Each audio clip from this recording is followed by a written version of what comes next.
গালাগা premiership রাগবিতে দ্বিতীয়বারের মতো champion হয়েছে নর্দাম্পটন সেইন্টস। নর্দাম্পটনের গিল্ড হলের সামনে গালাগা প্রিমিয়ারশিপ শিরোপা জয় উদযাপন করল সমর্থকরা। এতে দলের খেলোয়াড়, কোচ ও কর্মকর্তা ছাড়াও কয়েক হাজার মানুষ উপস্থিত ছিলেন। বিস্তারিত জানাচ্ছেন এহসানুল ইসলাম চৌধুরী শামীম। গালাগা প্রিমিয়ারশিপ রাগবিতে নর্দাম্পটন সেইন্টস দ্বিতীয়বারের মতো চ্যাম্পিয়ন হওয়ার গৌরব অর্জন করল।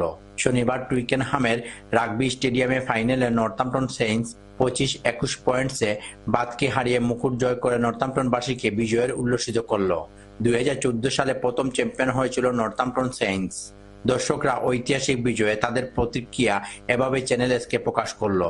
Really honored to be here at the Northampton Saints.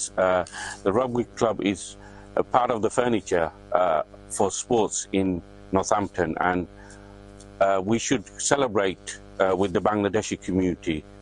This is a big achievement. The last time Northampton Saints won the cup was in 2014, and I think this is a proud moment for everyone. এদিকে গালাগা Premiership শিরোপা জয় উদযাপন করলো Northampton saints সমর্থকরা।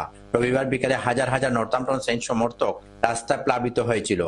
বাস প্যারেডে Northampton সেইন্টসের খেলোয়াড়, coach ও কর্মীদের নিয়ে Northampton rugby stadium থেকে শুরু হয়ে শহরের কেন্দ্রস্থলের গিল্ড হলে তাদের ভক্তদের সাথে অংশ নেয়। সেখানে কয়েক হাজার মানুষ উপস্থিত ছিলেন।